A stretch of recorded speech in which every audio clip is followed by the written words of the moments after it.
Como é que normalmente uma agência é criada? Muito da forma Zeca Pagodinho, que a gente chama, modo Zeca Pagodinho, que é o deixa a vida me levar. Então, a pessoa vai de forma meio que intuitiva, dentro do conhecimento dela limitado, sem repertório nenhum de criação de agência. Muitas vezes ela não tem nem ninguém em volta dela que já construiu uma agência. Ela vai criando uma agência sem saber ter uma agência.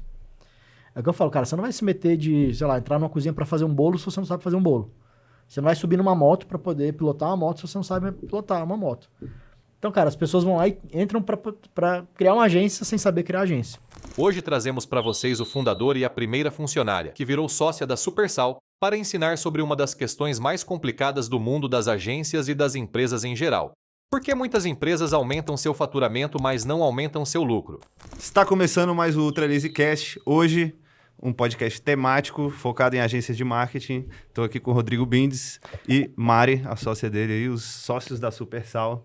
E hoje a gente vai bater um papo em cima de um tema que é o seguinte: por que as agências que faturam muito lucram pouco? Na maioria dos casos. Vamos explorar essa pergunta aí. Olha, Lê, por que hoje é um temático para agências de marketing? Se todo o nosso podcast é para agência de marketing. É verdade, né? Foda. Então, já começamos... Não, é Estamos que aqui com um podcast temático hoje. Hoje ele como diferente, é que se diz? Diferente. A gente está sem um convidado, vamos focar no tema. Aqui não vai ter, talvez, histórias da nossa vida, né? A gente vai focar nessa discussão, nesse debate do porquê muitas agências faturam muito, né? E acabam lucrando pouco. Qual a visão de vocês? Vocês que hoje têm uma agência que faturam muito. E aí, assim, o que é faturar muito, né? Vamos começar daí. O que a gente considera que já é uma agência que está faturando muito? Cara, depois assim... a gente fala do lucro. Assim, é porque... Às vezes 1 milhão por mês é muitos para um, poucos para outro, né? Eu acho que é bom a gente ter essa referência. Quando a gente fala aqui muito, cara, acima de 100 mil reais por mês, para a maioria das agências, porque o padrão das agências é faturar muito pouquinho. Então, um cara ali que começa ali pegando um cliente, pegando outro, ele fatura 5, 10, 15, 20 mil. Esse é o padrão. Fatura pouco. Então, acima de 100 mil, 150 mil ali é minimamente um faturamento que a gente considera bom. Acima de 100 mil, beleza. E uma margem baixa, o que a gente considera baixa? Cara, o padrão do mercado, eu vou te falar, porque a gente conversa com dezenas de donos de agência, né? Padrão do mercado, 5, 10, 15%. Mais ou menos isso. Muito baixo. Esse é o padrão, que para muitos está bom, né? Mas eu acho que é ruim, porque a agência de marketing, cara, é uma geradora de caixa. Teria que ser, pelo menos, né? Deve ser. Por quê? Porque em linhas gerais, não é um negócio que vai ser vendido, não é um negócio que tem equity. Normalmente não, tá? Tem exceções, mas normalmente não. Então, você tem que ter um negócio que gera muito caixa, que gera muito lucro. Se não for, é um negócio ruim. Então, é muito comum você ter agências que, às vezes, o cara, quando ele era sozinho, ele faturava bem para ele e botava dinheiro 100% no bolso de lucro, mas na verdade não é 100%, mas enfim, ele fala que é 100%. Então, se você tem lá, sei lá, 5 clientes de 2 mil reais, você bota 10 mil reais no bolso. Às vezes o cara nem emite nota, mas ele bota 10 conto no bolso. Aí ele vai para 20 mil, 30 mil, começa a montar time. Às vezes não sobra mais os 10 para ele. Na maioria das vezes Entendeu? não sobra. Então, isso daí, cara, assim, é muito comum no mercado. Uma agência, na minha opinião, que fatura mais, 100, 150, 200 mil, o ideal é que ela tenha uma lucratividade de 40% a 50%. Tá? Mas tem que saber fazer isso. Não é assim, não é intuitivo.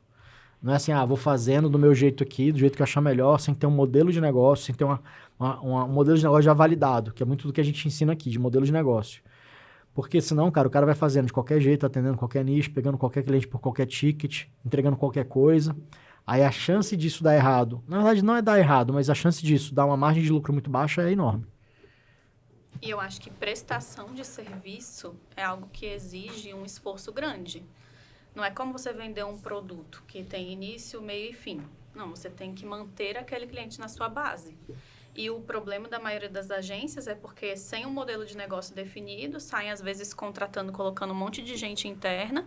Aí, você tinha um dinheiro que entrava no seu bolso, ele deixa de entrar, porque você precisa pagar aquelas pessoas que estão com você. Ao mesmo tempo, se não forem pessoas qualificadas, que não se justifique esse pagamento, como que está a sua retenção? Porque, senão, você só está enchendo de novos clientes, mas você não está mantendo sua base. E aí, sua margem só vai diminuindo. A gente não apresentou a Mari, né? Ela já participou de um podcast aqui, mas vamos apresentar nessa temporada de novo, né? Apresenta ela aí, Bis. Cara, a Mari é minha sócia. Não vou me atrever a falar o sobrenome dela. Fala aí, conheça o sobrenome. Sobrenome de gente importante, né, velho? Showkoff. Então, a Maria é a nossa sócia na Supersal, tá comigo desde o início, foi a nossa primeira funcionária, depois se tornou sócia e hoje ela tá ali mais tocando o dia a dia da operação. Massa. E eu sou o Rodrigo Bindes, para quem não conhece. Sócio da Mari. Sócio da Mari. Meu sócio. Cara, e o que vocês veem que é a primeira coisa que começa a consumir lucro? Você falou, né? O cara dá para ficar grande com lucro de 40% a 50%.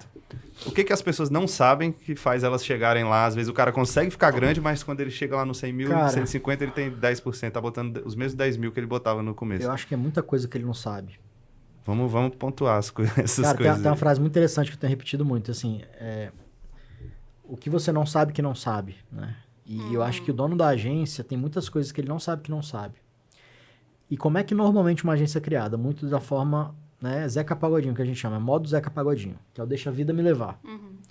Então, a pessoa vai de forma meio que intuitiva, dentro do conhecimento dela limitado, sem repertório nenhum de criação de agência. Muitas vezes ela não tem nem ninguém em volta dela que já construiu uma agência. Ela vai criando uma agência sem saber ter uma agência. É o que eu falo, cara, você não vai se meter de, sei lá, entrar numa cozinha para fazer um bolo se você não sabe fazer um bolo. Você não vai subir numa moto para poder pilotar uma moto se você não sabe pilotar uma moto. Então, cara, as pessoas vão lá e entram para criar uma agência sem saber criar agência. Então, as pessoas geralmente têm uma habilidade técnica que vão pegando ali um cliente, pegando outro, vai virando uma agência. E ela não planeja. Então, as agências não são planejadas, cara. Esse é um puta de um problema. Então, cara, o problema todo, acho que ele começa aí. Aí Faz a sentido? gente vai também, eu acho, para alguns pontos, como por exemplo, você começa sozinho, você tem uma habilidade técnica. Só que você precisa expandir em algum momento porque você não está dando conta da quantidade de clientes que você está recebendo. Aí as pessoas às vezes querem ter uma pessoa interna logo de cara. A pessoa interna, ela é um custo fixo. Entra cliente, sai cliente, você continua pagando aquela pessoa, a não ser que você pague por projeto. Então, isso é um macete que poucas pessoas sabem. Então, elas já de início internalizam alguém, contam com aquele compromisso sem ter caixa, porque antes o dinheiro ia todo para ela. E sem também pensar nisso, que se sair cliente, ela continua pagando a mesma coisa para aquela pessoa. E geralmente essa pessoa que ela contrata é uma pessoa júnior. E ainda assim, essa pessoa não vai substituir você. Porque quando você começa a agência, os seus clientes eles estão muito ligados a quem você é. Porque você criou, e você criou o relacionamento com eles. Você é o expert, digamos assim, né? Então, você desvincular essa imagem também não é um processo fácil. E se você não tiver pessoas qualificadas perto de você, você pode fazer uma passagem de bastão antecipadamente. E aí é um tiro no pé. Porque você tem que saber como fazer isso, tem que fazer isso aos poucos e tem que fazer para alguém que realmente vai conseguir estar no mesmo nível que você. Porque as pessoas têm o costume de delargar e não de delegar. Que é outra coisa que as pessoas que estão criando agência não sabem fazer, que é criar processos, contratar pessoas e saber delegar. Você precisa dessas 3 coisas para poder sair do operacional. Então, as pessoas, muitas vezes, os donos das agências, eles estão ainda presos nas entregas. Porque eles não sabem fazer isso. Ou, às vezes, eles até têm time, mas não sabem, né, não tem processo e não sabem delegar. Então, também eles ficam presos no entregável, na entrega. Ficou claro aqui que, beleza, não saber contratar vai matando meu lucro, principalmente no começo, né? Igual a Mari pontuou. Essa questão do cara não ter um processo, de estar tudo nas costas dele, isso impacta a margem também, de alguma forma? Cara, sim. Diretamente ou indiretamente? Como é que Cara, você vê sim, isso? porque quando você tem uma coisa estruturada, com processos, quando você está atendendo um nicho só, que você consegue replicar a estratégia, ou seja, você tem um processo ele já validado que você só replica, você não precisa ficar reinventando a roda toda hora. Então, você percebe que você precisa de menos estrategista e mais gente que sabe operar o que já está validado. Então, tudo isso vai ficando o quê? Vai deixando a operação mais lucrativa, mais barata. E gerando resultado, que é o importante, é o principal, né? Eu acho que também, quando a gente fala para pensar em treinamento de equipe é algo muito custoso. As pessoas precisam ali de uma média de 3 meses para conseguir operar da melhor maneira. Quando você não tem os seus processos bem definidos, se nem você sabe por onde que você começa e você termina aquilo que você tem que entregar, como que você treina essas pessoas? Então, as pessoas demoram mais ainda para conseguir operar. E aí, você, às vezes, contrata uma pessoa que vai se manter na sua aba. Então, como é que justifica ter essa contratação se você ainda fica totalmente preso a ela? Então, uma das coisas que eu falo é que se tá só na sua cabeça, tá errado. As coisas que você faz no dia a dia precisam ser documentadas para que elas se tornem replicáveis. Só que as pessoas, às vezes, elas têm preguiça de passar pelo processo. Elas querem simplesmente chegar no resultado, que é um 100 mil de faturamento, por exemplo, mas elas não querem ter que desenhar essa rotina, criar esses processos para conseguir treinar as pessoas, fiscalizar essas pessoas, porque você só tem padrão e qualidade se você tiver feito isso. Saquei. Então, acertar o processo diminui o custo também do cara, Com né? certeza. Tem uma vaidade também, que é uma outra coisa que eu acho que tira margem. As pessoas começam como urgência, e aí você não tem custo com nada. É só o seu computador e a sua casa, na maioria das vezes. E aí, quando você começa a crescer, principalmente dependendo do nicho, você quer mostrar que você cresceu. Esse negócio Vamos ter um escritório. do ostentar. Então, as pessoas saem de casa para um escritório físico. Não é qualquer escritório. Às vezes, pegam em regiões caras, querem fazer uma puta reforma. Tem que ter um MacBook. Tem que Claro, ter o o MacBook carro. é bom pra cacete, eu gosto, mas assim, cara, não é isso que vai fazer o cara nesse momento, entendeu? Não é E o no que vai final fazer das diferença. contas, por mais que na internet a gente tenha esse movimento de ostentação que vende, e vende, a gente sabe que vende, não é isso que te mantém a longo Inclusive é uma prazo. Rolex aqui. Eu nem vim com a minha Louis Vuitton hoje, mas as pessoas vivem muito de aparência. E aí, às vezes, o cara que não ganhava nada passa a conseguir colocar no bolso 10, 20 mil e ele fala, pô, agora eu vou mostrar que eu tô dominando o cenário. E aí ele começa a ter custos embutidos ali no dia a dia dele que antes ele não precisava ter. Ou mal o cara ostentar com um carro de luxo, eu até entendo. Agora com um escritório, eu acho, Não, cara, acho mas foda. é escritório, porque assim, na cabeça dele, uma empresa bem-sucedida tem escritório. São várias coisas, né? Exato. E ele Mas- vai levar um cliente para fazer reunião lá. aquela Outra visão coisa, de ele tem a empresário visão- bem-sucedido. Ele tem a visão que, às vezes, ele precisa de escritório para fechar contratos maiores, porque tem uma sede física. Ele quer Cara, postar no isso não Stories existe. a sala dele de Que, CEO que, ele vai receber, que ele vai receber um cliente, entendeu? Para fechar contratos maiores. Cara, isso não é... O 80/20 não vai fazer diferença nenhuma ter escritório, não. Nenhuma. A gente ficou 3 anos Sem sem escritório. sala, sem nada. A gente era 100% home office. E, cara, eu vou te falar, a nossa credibilidade, ela foi sendo criada por uma questão de reputação que não tinha nada a ver com E de ostentação. entrega, de resultado, É né? resultado, entrega e histórico mesmo. Porque se não fosse por isso, a gente não estaria aqui, independente do melhor escritório que fosse. Então, cara, escritório é uma coisa que mata a lucratividade da empresa, porque, olha só, também a galera não calcula os custos ocultos e os riscos ocultos de ter um escritório. Então, o cara acha que é só alugar. O aluguel é 2 mil, é barato. Beleza, amigo, mas você tem condomínio, água, luz, internet, limpeza, tem que comprar rodo, As tem que coisas comprar mais aquela vassourinha de papel limpar... higiênico. papel higiênico, tem que limpar, tem aquela vassourinha lá de limpar Limpar o privado. vaso, E o outra. café. Aí você tem que ter a menina da limpeza, você tem que ter o cafezinho, E o seu time passa a ir para esse escritório. aí tem que pagar. Vale transporte, vale É. alimentação. Ninguém coloca isso na ponta do lápis. E aí tem um problema também, você tem que mobiliar, você tem que comprar mesa, E tem que ser comprar coisas computador, tem que comprar confortáveis. frigobar. Então, cara, você começa a ter o quê? Um investimento que não vai se converter em mais faturamento, não vai se converter em mais margem. Pelo contrário, você vai ter um custo maior. Então, esse aluguel de 2 mil que era barato, se torna 5, 6, 7. Isso se você não tiver o azar de, sei lá, estourou o cano da pia, Isso. alagou teu Manutenção. escritório, você não tava lá e perdeu tudo. Nossa. Sabe umas merda dessas? Que Aham, acontece, velho.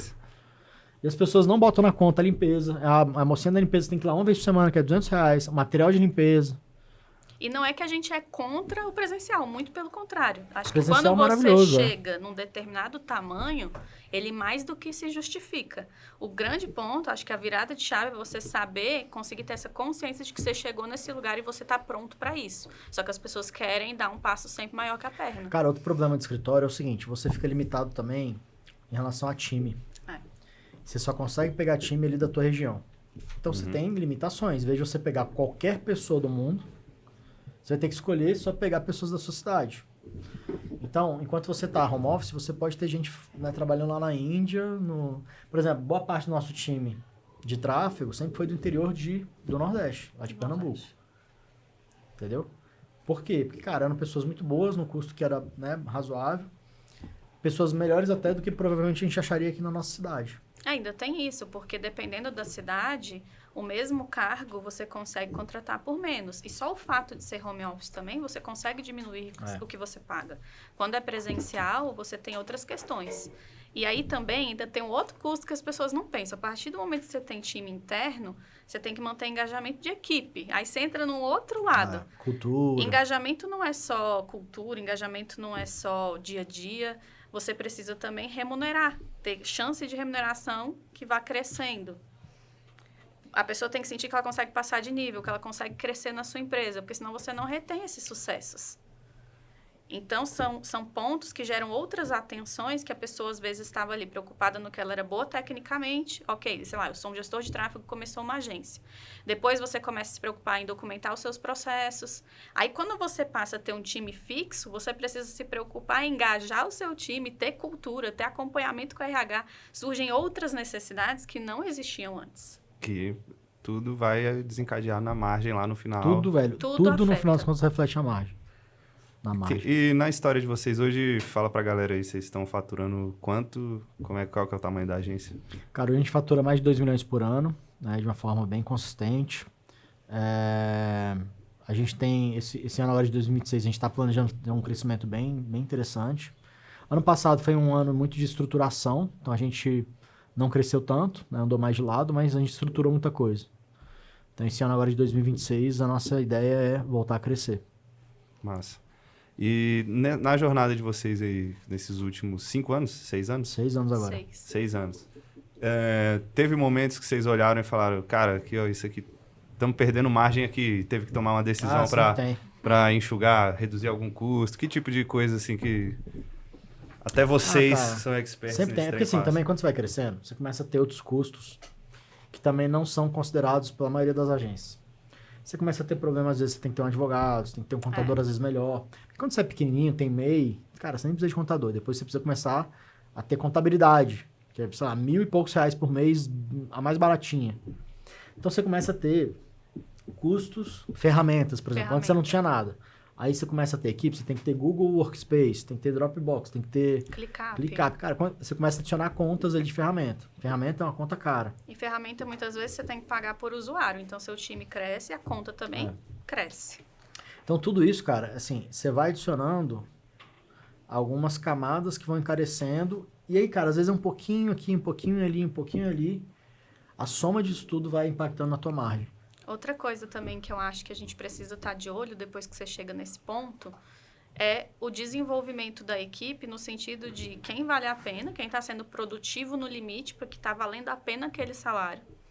Porque quando a gente perde a produtividade, às vezes a gente está com, desculpa o termo, mas é um peso morto. Coisa que as pessoas não se preocupam raro, mas acontece antes. muito. E se você não tem acompanhamento, às vezes é até difícil você identificar que aquela pessoa está ociosa, ou que ela não está conseguindo trabalhar no máximo da produtividade dela. Então, enxugar custos, ele vem de vários lugares. Vem de uma ferramenta que você não precisa mais. Você precisava 6 meses atrás. Aí você não revisita, tá lá a ferramenta você pagando 6 meses sem utilizar. Time, pessoas que você contratou lá atrás, mas a pessoa às vezes não se desenvolveu e você está mantendo na equipe. Tá parada ali, e ferramentas, cara, de tempos em tempos a gente tem que dar uma geral no cartão de crédito para ver o que tem ali que você tá pagando, que você não tá usando. Uma coisa boa de fazer, que é uma coisa que a gente tem que fazer e não fez ainda, botar cartões virtuais.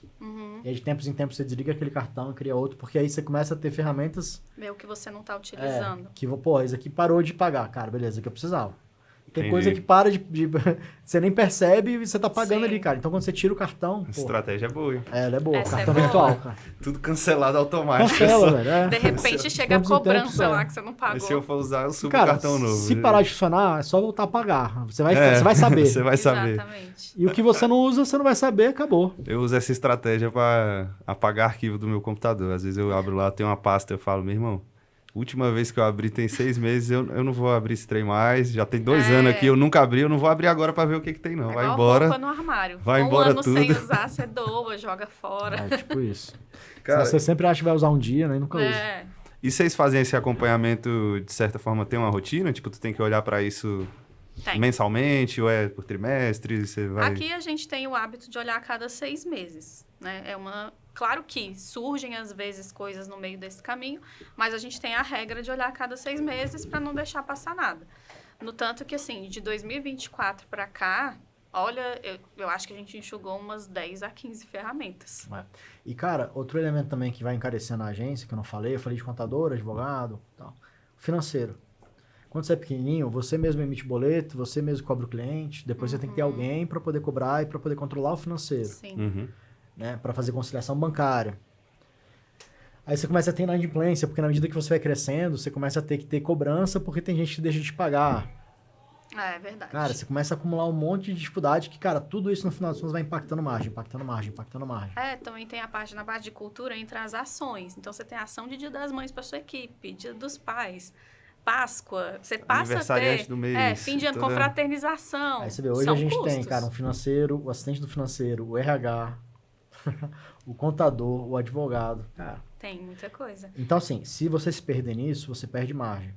Então, tem um segredo que a gente fala aqui, que a gente ensina aqui na mentoria, cara, que o custo da equipe atrelado às entregas da sua agência tem que ser até 30%. Cara, esse aqui é o maior o hack do podcast inteiro vai ser isso.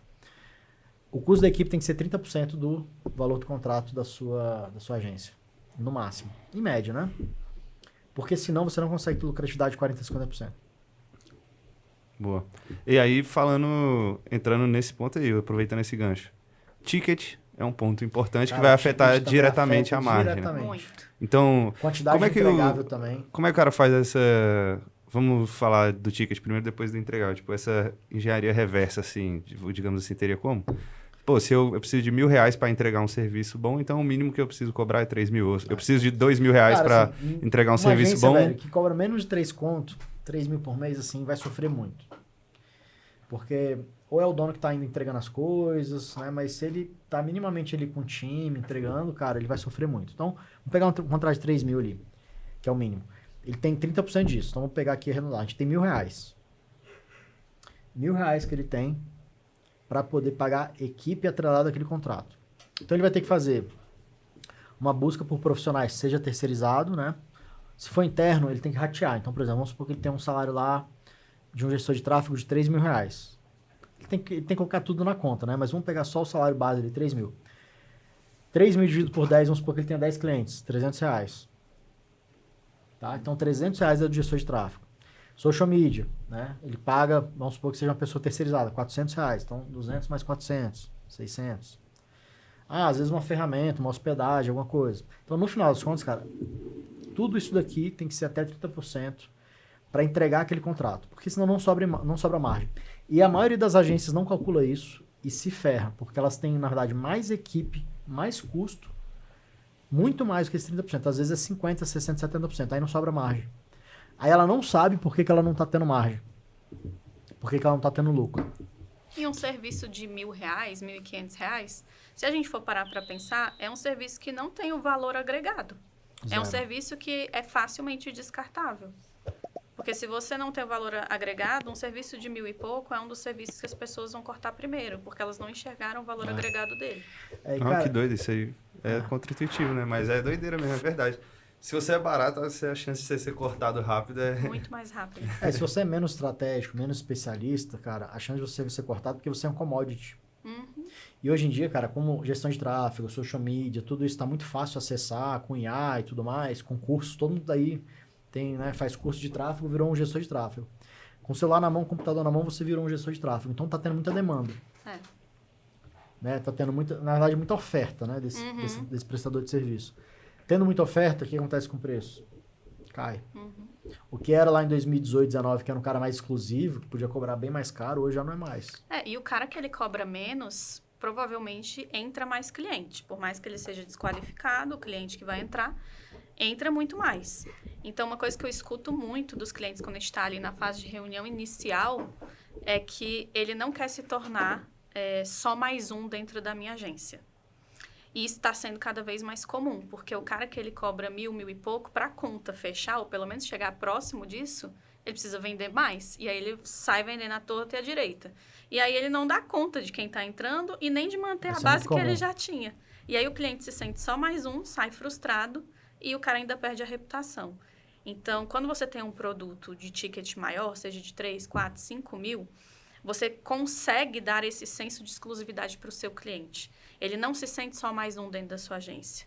Você consegue, inclusive, limitar a quantidade de clientes que o seu CS vai atender. Então, com isso, você consegue elevar o nível e a qualidade do que você está entregando. Muito bom, velho. Hoje vocês têm esse cálculo, igual vocês citaram aí, tipo, pô, tá custando 30%. Esse contrato aqui de 8 mil por mês. E nunca é o número. Tá tendo um custo dele aqui próximo dos 30%. Esse contrato tá saudável, esse outro não. Vocês vão olhando isso assim também. E nunca é um número fixo, às vezes, porque vai variando. Às vezes você tem mais time. Mais time envolvido naquele projeto. Porque, assim, no momento maior da agência, quando você tá faturando mais, você vai construindo um time. E às vezes você tem que antecipar o movimento de você ter time antes de ter cliente. Então, às vezes, essa conta vai ficando um pouquinho mais cara, a gente vai ter que ir ajustando. Aí, a meta, cara, é 30 e poucos %. Essa é a meta. E tem o nível também, tá? Porque, por exemplo, às vezes você vai pegar um restaurante, no nosso caso, né? Que é um cliente que está num nível X. Outro está no nível Y. Com isso, também, eu adequo o time que vai atender ele. Então, eu tenho, às vezes, um gestor de tráfego pleno, um sênior. O custo, ele é diferente. Mas eu consigo também cobrar mais no contrato de um cliente maior. Não é necessariamente você cobrar 3 mil para todos os seus clientes. Nem deve ser engessado. Entendeu? Você vai analisar a realidade dele, tanto que a gente não tem pacote fechado. A gente analisa a realidade do restaurante. A gente tem preço fechado, que depende do tamanho dele. Por exemplo, a gente tem contratos de 20, 25, né, no nosso portfólio, 15 mil, 12, 13. Então, são clientes que a gente entrega a mesma coisa, só que o tamanho deles é diferente. Porque, cara, você tem que administrar uma verba maior, às vezes uma conta, né? Às vezes mais equipe envolvida também. Mais equipe envolvida. Então, no final das contas, o nosso método é o mesmo, só que a gente vai, o quê? Entender o tamanho dele, porque o tamanho dele também aumenta o risco, aumenta o trabalho. Portanto que quando me perguntam, mas qual é o preço? Que essa é a primeira pergunta que vem, né? Não existe um preço fechado. Eu preciso analisar o seu negócio, ver as oportunidades que a gente tem para trabalhar, ver o quanto que você tem, né, de possibilidade de investimento também, porque também não vai ser só o nosso serviço, vão ter outras coisas que vão entrar em marketing, e aí sim eu trago um preço envelopado para ele que faça sentido, com o momento dele, com o nosso método, com o nível que a equipe precisa ter para atendê-lo. Cara, eu acho muito louco isso aí. Como é que é essa conversa? É fora um pouco do assunto de margem, mas como é essa conversa com o cliente, assim, de tipo... Igual você falou, você vai estudar o cara e tem um cara que você vai cobrar 10 mil, tem um outro cara que você vai cobrar 8 mil, e tem o fato de você ter que comunicar para o cara que tem os outros custos de marketing. No caso de vocês, às vezes ele vai precisar de um freelancer para fazer um social media num dia ou outro. Ou, enfim, tem o do tráfego, ele vai pagar 5 mil para você, mas ele vai investir mais 5 mil em tráfego. Como é que rola essa conversa? Porque eu vejo que muito dono de agência tem medo dessa conversa e alguns chegam até na conclusão de, tipo assim... vou cobrar 5 mil com tráfego já embutido aqui. Tem uma galera que chega nesse nível de fim de carreira, assim. Mas como é que é essa conversa com o cara? A primeira coisa é entender o faturamento dele. E aí tem várias formas de você descobrir o faturamento e pode até perguntar pro cara quanto você fatura. Então, a primeira coisa é entender isso. Porque a conta de marketing, cara, se ela for próxima de 1, 2, 3% ali do faturamento, vai ser suave pro cara pagar. Se começar a ficar próximo ali de 5% para cima, fica salgado. Então, tudo vai variar de acordo com o faturamento dele. Então, se o cara fatura 10 milhões por mês, cara, ele vai ter condição de pagar muito mais. Se o cara fatura 70 mil por mês, 50 mil por mês, ele tem condição de pagar quase nada. Então, a gente tem que tomar cuidado com isso. Primeira coisa é faturamento, né? Cara, no final das contas, vai se resumir muito a isso. Né? Esse percentual que eu falei, 2, 3%, a 5%, que é o máximo. Mas eu digo assim, a conversa para tu falar pro cara, eu preciso que você invista 10 mil em tráfego. Ou, pô, se tu não tiver 5 mil, nem dá pra... Como é que você descobre quanto que ele tá disposto a investir? Porque tem muito cara que fala assim, não, tô 100%, meu irmão. Na hora de botar, o cara não coloca. Então, o ticket da agência, ele tem que ser equivalente ou alguma coisa minimamente parecida ali com o valor do tráfego. Senão começa... Você não vai pagar, por exemplo, uma agência 5 mil e ter R$1.000 rodando de tráfego. Não faz sentido. Então tem que ser um valor acima, né? Pelo menos. Então esse é o primeiro aspecto. Segunda coisa, cara, depende do que o cara às vezes já investia. Então, por exemplo, se ele já está investindo 20, 30 mil, você já sabe que ele vai investir isso. Então, às vezes você vai fazer um ajuste.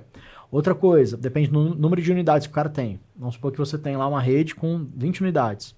Cara, você não vai investir R$3.000. Mas essa conversa convence, né? Que esse que é o grande ponto. Porque a gente poderia abordar todos esses pontos, mostrar para ele o porquê dele investir aqui ou ali, e ainda assim ele não comprar a ideia.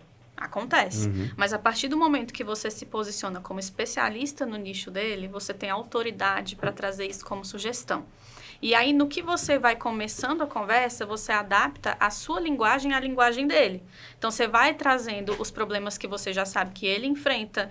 Você já vai... Muitas vezes a gente até adivinha o que o cara vai responder ali, porque no final das contas a gente entende tanto do negócio dele e a gente está atendendo tantos clientes daquele mesmo nicho que fica fácil a gente gerar essa identificação, aquele efeito rapport mesmo. Então, qualquer coisa que eu fale, a partir do momento que eu me posiciono como especialista e que eu provo os meus pontos ali naquela conversa, é mais fácil de eu convencer.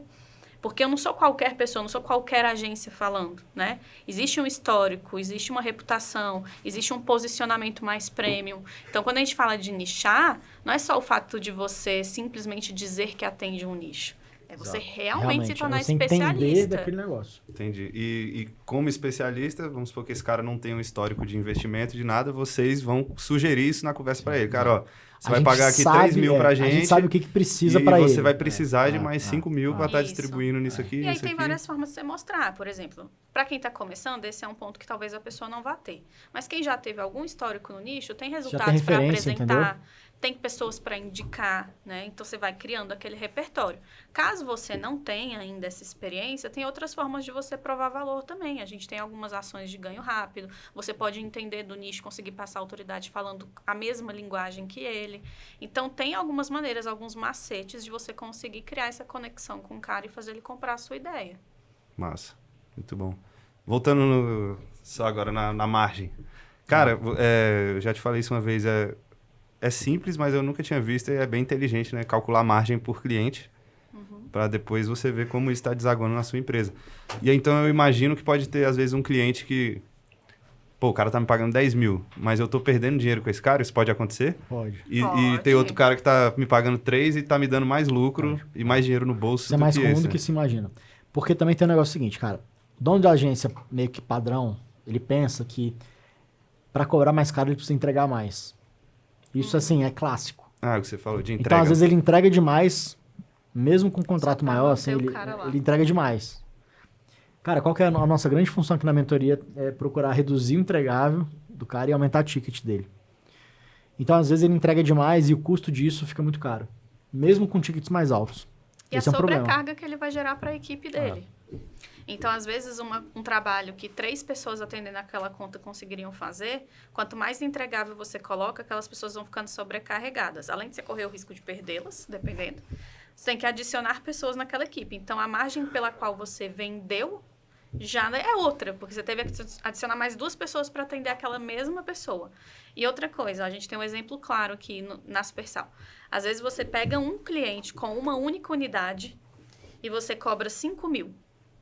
A partir do momento que esse cara ele tem outras unidades, para compensar para ele, obviamente, fechar 10 unidades com você, você tem a barganha do preço. Mas aí, vamos dizer que eu diminuo meu ticket de 5 que eu cobraria para uma unidade para 2 mil para cada unidade. Se a estratégia for a mesma para todas as unidades, ok. Fica tranquilo para a minha equipe operacional, não tenho tanta sobrecarga. Agora, se cada unidade se comporta de maneiras diferentes, serviços diferentes, mesmo sendo a mesma marca, é como se eu estivesse atendendo 10 clientes diferentes. Num valor baixo. Num valor baixo, porque eu estou, na verdade, contabilizando 2 mil por cliente. Saquei. Então, tem várias questões e variáveis que podem entrar ali e prejudicar a sua margem no serviço, mesmo que o contrato seja aparentemente grande. Vocês já deixaram de pegar um contrato? Já reviram algum contrato por causa disso? Sim, Muitos. de falar, cara, parece lindo, mas isso aqui é só a gente bucha. tinha um caso de uma franquia de São Paulo que tinha mais de 6 unidades. Mas para cada uma era uma estratégia. Esse cliente queria que a gente adaptasse os nossos processos à realidade dele e a gente demitiu. Ele. Faz parte. Eu prefiro a minha equipe disponível para atender um cliente, às vezes mais 2 ou 3 clientes que vão me pagar a mesma coisa, mas que vão me exigir muito menos do que estava me exigindo e sobrecarregando minha operação. Porque eu estava tendo que me adaptar a ele. E às vezes as pessoas caem nessa, né, também. A maioria. Se adapta a um cliente e começa a consumir. As pessoas querem agradar cliente, porque a gente tem a cultura no Brasil de que o cliente sempre tem razão. Só que quando você aceita que o cliente sempre tem razão, você deixa de se posicionar como autoridade do nicho, como especialista. Você tem que ouvir ele. A história dele é muito importante para você poder fazer o seu trabalho. Exato. Mas você não tem que concordar com tudo que ele te levanta só para manter ele a qualquer custo. Se você é especialista, cara, você tem que impor ali o que você tá propondo ali pro cliente, né? Você falou de enxugar a entrega. O que você vê que a galera fica adicionando, sabe? Perfumaria. O que vocês veem? Que tipo de coisas? Site. Não faço site, Porque vou passar porque para às fazer vezes, site. velho, tem negócio que não precisa de site. Social media, às vezes, é muita entrega, entendeu? Às vezes dá pra você continuar fazendo social media com muito menos entrega. Entregas que não Produção de dependam tanto de conteúdo. você.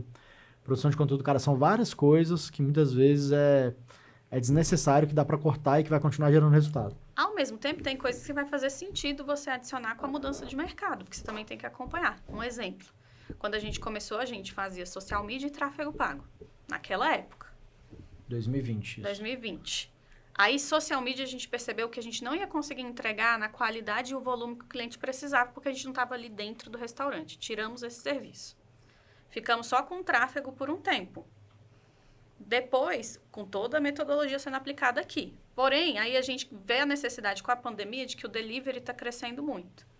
Incrementamos o serviço de gestão estratégica do iFood, que estourou depois da pandemia. Aí depois vem toda essa parte da expertise de posicionamento, porque o nosso método ele pode evoluir. Você não precisa ficar inventando moda, mas ele pode evoluir de acordo com as tendências do mercado. Aí a gente começa a gestão estratégica do Google Meu Negócio. Então, você tem que mapear aquilo que é importante para o seu nicho, que vai trazer resultado para o seu cliente. E aí você tem que ver se isso faz sentido você colocar dentro do seu método. E, ao mesmo tempo, isso não vai ficar mudando toda hora. Você pode ter um ajuste ou outro. Mas a gente tem clientes que às vezes pedem, eu queria fazer um outdoor, eu queria fazer mídia offline. Cara, não é com a gente. Não é que eu não posso ajudar, às vezes, em um A gente tem que panfleto. instruir o cliente o porquê disso, né? Porque às vezes, na maioria das vezes, para negócios mais tradicionais, fazer digital, cara, já é mais que suficiente. Isso. E se ele for fazer, de repente, um outdoor que vai custar 2, 3, 4, 5 mil, é melhor você botar isso em anúncio que vai te dar mais resultado. Às Exato. vezes. Não é todos os casos. E também depende do nível que o cara chegou. Às vezes o cara já tem uma boa verba de tráfego e aí faz sentido ele se tornar presente na cidade, com outdoor, com mobiliário urbano. Só que ele chegou num tamanho e ele não está tirando da verba de tráfego para colocar lá. Massa. Cara, um outro ponto que eu pensei aqui, o modelo que você cobra, né, que você precifica, impacta a sua margem também. E a agência tem alguns tipos, tem vários tipos, na verdade, né, modelo. Tem gente que às vezes fecha uma implementação cara e uma mensalidade mais baratinha. Tem o modelo de vocês, que é uma mensalidade alta e fixa e recorrente. Tem outras pessoas que, sei lá, fazem um fixo com a comissão. E tudo isso vai impactar a margem de maneiras diferentes, né? Você chegou a pensar em vários outros tipos de cobrança e por que a sua é a melhor, assim? Na sua visão, por que foi a que mais... A que você escolheu fazer, né? Dentro de várias dessas possibilidades que o marketing dá. Cara. Cara, assim, eu acho que sempre a gente tem que procurar simplificar as coisas. Então, assim, menos é mais pra tudo. Então, quando a gente simplifica e a gente tem uma coisa só, uma oferta só, um preço só, não um preço só, mas uma oferta só, um método só, você não dá muita escolha pro cliente, porque o cliente, cara, também ele não tem capacidade de escolha. A mesma coisa de você ir no médico e o médico fala assim, cara, você prefere tomar Tilenol, Neosaldina ou Dipirona? E a gente Porra, tende você não a tem ficar capacidade de descobrir o que é confuso, melhor né? pra você, de identificar. O médico, naquele momento que ele é especialista, ele vai falar, cara, é isso que você precisa. Mas pode ser um tratamento mais barato. Não, cara, o que você precisa é esse. Entendeu? Então, eu acho que é mais nesse caminho de simplificar e de você dar a solução já, cara, é isso que você precisa, é esse valor, é esse... E quando você dá muita escolha, primeiro que o ser humano ele tem dificuldade de fazer a escolha. É igual você pegar o catálogo da Netflix. São tantas opções que trava. às vezes você perde mais tempo escolhendo do que assistindo e você até desiste de assistir porque você não conseguiu escolher nada. Cara, tem o paradoxo da escolha. Depois, olha, tem um TED lá que fala sobre isso. Que é simplesmente quando você tem muita possibilidade de escolha, muita variação, você trava. Aí você não E escolhe quando nenhum. você tem muitas também, ou você opta pelo mais barato e não pelo que você precisa. Então, quando você dá a opção do cara escolher, digamos que você tenha 3 pacotes fechados. A pessoa vai no mais barato. Na hora o olho dela vai pra lá. Sim. Então, assim, e não, às vezes não é o que ela precisa de muito mais ou ela precisa de muito menos. Então, por isso que você precisa analisar o negócio do cara. Aí você traz uma solução mais ali, cara, é isso que você precisa. E é ali o negócio você do médico, agrega valor. Esse tratamento, é esse remédio, é isso que você precisa. Ele não vai dar variedades de opção. Saquei. E pro lado do dono, em questão de dinheiro no bolso, você acha mais vantajoso eu ter uma recorrência de 3 mil do que... Porque eu já vi... A gente acho que já teve pessoas que chegaram com essa ideia. Pô, eu cobro 20 mil na implementação, eu já tô recebendo como se fosse 6 meses antes, cara, mas entendeu? tem uma lógica por isso. Tem uma galera que vai nessa aí. Tipo, eu preciso captar esse dinheiro logo. Cara, o que acontece? Se você tem um modelo de agência em que o cliente fica com você por muito tempo, que é o nosso modelo, né? Que o cliente, cara, a gente já sabe que na média, né? A maioria dos nossos clientes vão ficar com a gente muito tempo. Então eu prefiro ter um ticket mais alto, cobrando a recorrência e sem cobrar uma implementação. Cobrar a implementação não é errado. Dá para cobrar. Só que, cara, eu prefiro diluir isso no valor que eu vou receber ali ao longo do tempo. Agora, agências que são fora desse nosso modelo, né? Que é um modelo que a gente prefere ficar com o cliente por muito tempo. Se a agência tem pouca retenção, aí ela precisa cobrar para garantir ali o serviço dela que seja remunerado. Só que pode Porque no ser tiro início no o pé. serviço sempre é mais intenso, ele é maior o serviço, a sua entrega é maior. Tem planejamento, tem reunião, tem diagnóstico, tem coisa pra cacete. Então no início, às vezes, nesse modelo de agência que o cliente sai rápido, que é um cliente que não fica ali com a agência há muito tempo, ele tem que cobrar uma taxa de implementação muitas vezes, para segurar o cliente. Ou às vezes é aquele contrato que ele segura pelo contrato com multa, né? Então isso é muito ruim normalmente. O meu ponto dessa implementação, dependendo do valor dela, se for uma implementação muito alta, porque assim, a expectativa do cliente quando ele entra já é uma expectativa alta. A grande maioria dos clientes tem a tendência de achar que a agência vai fazer milagre, vai resolver todos os problemas dele, né? Então, isso é um ponto que a gente precisa ter cuidado com a expectativa do cliente. Se ele já entrou te pagando 15, 20 mil, será que ele vai ter paciência para esperar o resultado que você vai trazer? Porque exige uma constância, um tempo de maturação da estratégia. Não é do dia para a noite. Tem a construção, cara. A construção ao longo do Então, tempo é mais sólida. Você gera, às vezes, uma pressão muito grande na tua equipe, na tua operação, porque ele vai ficar jogando na sua cara. Mas eu já te paguei 20 mil e não vi resultado nenhum. Então, vale a pena passar por esse estresse? E outra, imagina, porque acontece, que você não consiga, por dezenas de motivos, dar o resultado que ele estava esperando.